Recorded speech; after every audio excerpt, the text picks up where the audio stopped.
That's it. That's exactly right. Now, it's interesting to bring up the religiosity, the conversion to orthodoxy for your family, because I think there's a prevailing ethos that religious people are a little stupider or naive or unthoughtful or intentionally unthoughtful.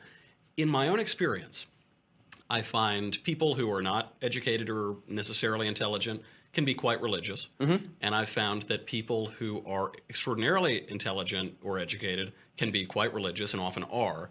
And then there's this middle ground of total atheism. Yeah, I think that's right. And I think the reason that's right is because a lot of people who are hardcore atheists, I'm not talking about agnostics, because I think the only evidence-based position on God is agnosticism. Sure, because, yeah, because there's no other evidence of any, like you can go either way.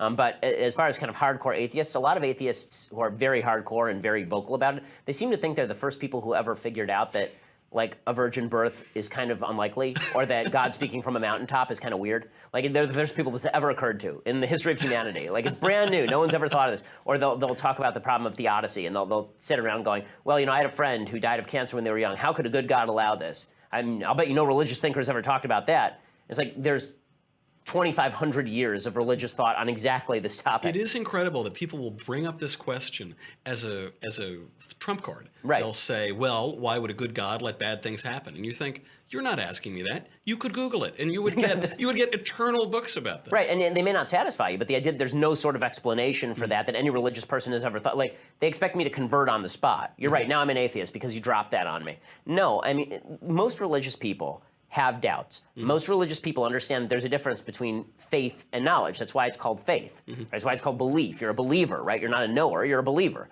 And there's a clip of me saying that I know in God, but I didn't say I know God, right? I said I know in God, because no human being is capable of knowing God. I know the place of humanity in the world because I believe there is a God, but I think that that is a different standard than religious person who never even thinks about whether God exists or what God wants from us. I think that it's written right into the Bible. I mean, I think that the key moment in biblical history, there are a bunch of them that people sort of point out in the Old Testament anyway. The key moment for Christians is very easy, but for Jews, there are a couple. There's just one. I guess two. There's the birth and the death and resurrection. Right, but exactly. It's very simple. It really boils down in the sequel. In the sequel, they really boil it down. But in the original, there are a few different sort of points that people use as inflection points. Sacrifice of Isaac, the Exodus from Egypt. But I think that the real key moment is a quieter moment, because this is the moment when Israel is actually founded, and that is the wrestling match between Jacob and the angel. Right, that's when Jacob's name is switched to Israel. That's the first time that Israel is used in the Bible and that becomes the foundation of all of religion.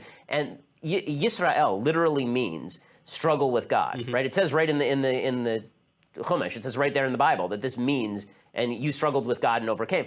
That's what religious people do every day. We struggle with the goodness of God, the presence of God, the immanence of God. We struggle with that all the time. If you're not struggling, you're not thinking about it. And God wants you to struggle with that, because if you're struggling with it, then it means there's a baseline level of belief. You don't struggle with things that you think are imaginary. You don't struggle with Santa Claus or the Easter Bunny. But you struggle with your wife. You struggle with your family. You struggle with people that you love, that you have a relationship with. Exactly.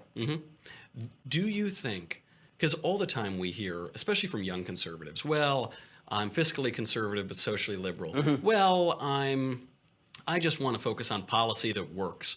And there seems to be a metaphysical ignorance or a neglect of metaphysics. I agree. Do you think that there needs to be a metaphysical basis for conservatism? I think that if you want to think it through for more than 5 minutes, yes. Because I think that you can live in the political world and not really think about the bases of your thought. But, I mean, it's fascinating always when you talk to people who aren't religious or who disparage the Judeo-Christian tradition upon which this entire culture was built.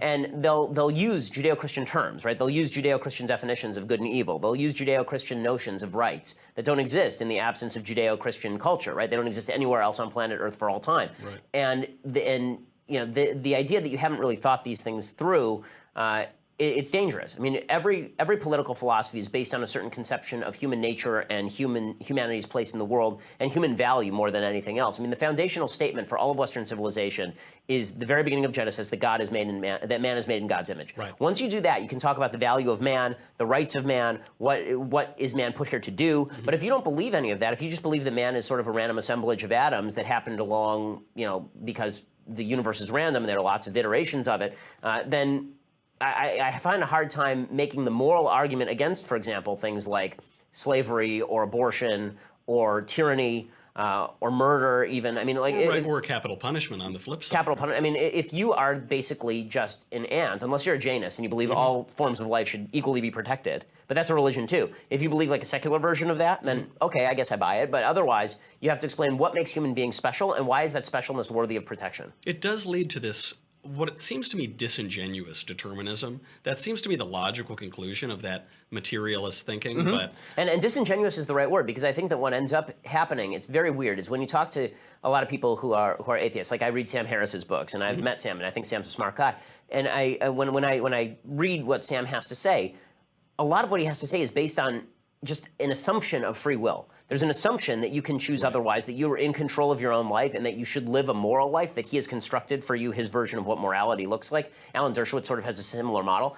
And the problem is, where are you getting this free will stuff in a materialistic universe in which you're just a random assemblage of atoms? Like, where is this free will coming from? Where do you get that? And how do you square that with a materialist version of reality?